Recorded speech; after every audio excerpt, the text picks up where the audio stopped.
Bismillahirrahmanirrahim. Assalamualaikum warahmatullahi wabarakatuh. Alhamdulillahirrahmanirrahim. Assalatu wassalamu ala asrafil anbiya'i wal mursalin wa ala alihi wa sahbihi ajma'in, amma ba'd. Segala puji tercurahkan hanya untuk Allah subhanahu wa ta'ala. BTW, kalian pernah gak sih capek sama insecure? Capeknya tuh sampai kalian gak bisa menerima kalimat-kalimat positif dan akhirnya menjadi beban pikiran. Menurut sebagian orang, insecure itu membuat hati kita itu capek banget dan tentunya sangat susah untuk kita hindari. Dan aku paham banget, aku pernah ngerasain hal ini kok. Tapi kalau kita punya masalah sama insecure, alangkah baiknya jika kita tidak berkepanjangan, ya, karena itu bisa mengakibatkan mental kita terganggu.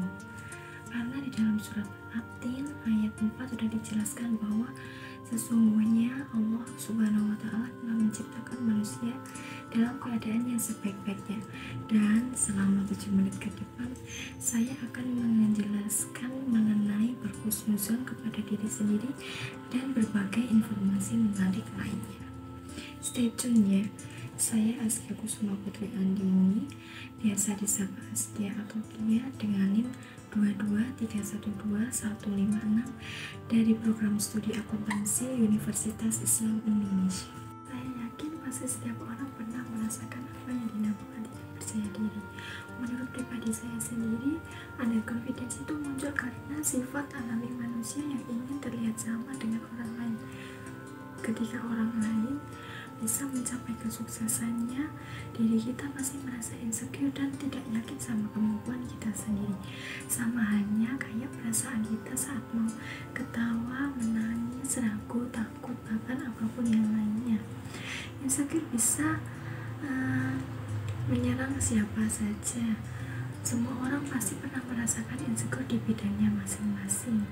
Kayak misalnya insecure karena bentuk tubuh, gaya bicara, nada bicara, pekerjaan, atau apapun yang lainnya. Mau sehebat atau secantik, seganteng apapun idol K-pop di Korea, pastinya dia juga pernah merasakan insecure terhadap saingannya. Walaupun parasnya sama, pasti mereka insecure karena cara beraktingnya, penguasaan panggung, atau cara dia menarik penggemarnya.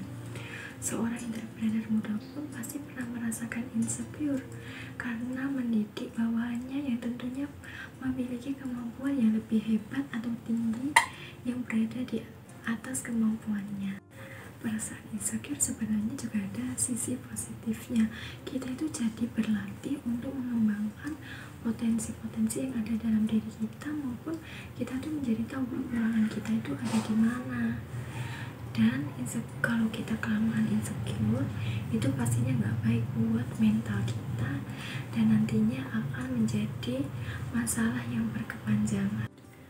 Hal ini bisa terjadi karena kondisi yang ada di lingkungan kita yang menuntut kita untuk menuruti semua apa yang dimau pada lingkungan kita sendiri. Insecure itu juga terjadi karena pola asuh orang tua pada masa kecil dan membuat kita menjadi trauma hingga sekarang atau masa-masa kedepannya. Dan ya, sejak saat itu aku mulai mencari apa yang menjadi penyebab ketidakpercayaan diri yang ada pada diriku sendiri. Yang pertama, aku itu terobsesi untuk menjadi glow up. Jadi dulu itu waktu SMP aku menjadi pengurus kelas, dan waktu itu ada pemilihan anggota OSIS.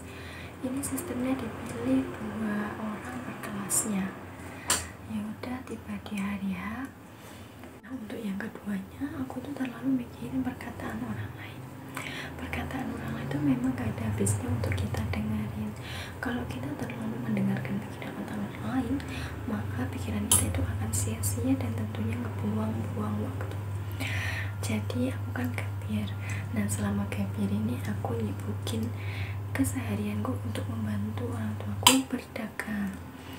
Nah, selama berdagang ini tentunya aku harus siap sama perkataan orang-orang yang selalu di dekatku atau bahkan customer yang lain.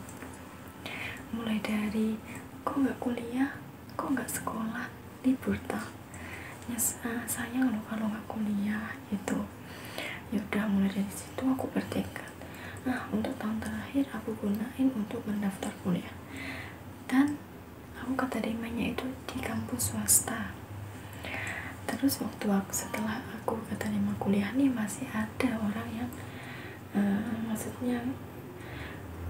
masih ada orang yang ngasih komentar-komentar negatif sama aku sendiri. Mulai dari, loh kok kampusnya swasta, emangnya gak ngabis-ngabisin uang toh? Terus berarti keuntungan jualan orang tuanya buat nyekolahin anaknya gitu. Kalau anakku keterima di kampus swasta, gak bakal aku suruh melanjutin di situ. Ya udah, mulai dari dengerin perkataan orang itu, awalnya aku mulai pesimis, tapi lama-kelamaan aku jadi semangat lagi untuk terus belajar di kampus ini. Kalian tahu Julaibib radhiyallahu anhu nggak? Jadi aku mau mengaitkan kisahnya sama subtema yang aku bawain kali ini mengenai kepercayaan diri. Jadi Julaibib radhiyallahu anhu ini merupakan sahabat Rasulullah SAW. Mohon maaf, dia itu kalau dibilang untuk fisiknya sih pendek, cacat, dan tidak proporsional. Nah, orang-orang Arab ini dulunya lebih mengutamakan fisik daripada akhlak. Dan jadi Julaibib radhiyallahu anhu ini merasa diasingkan di lingkungannya.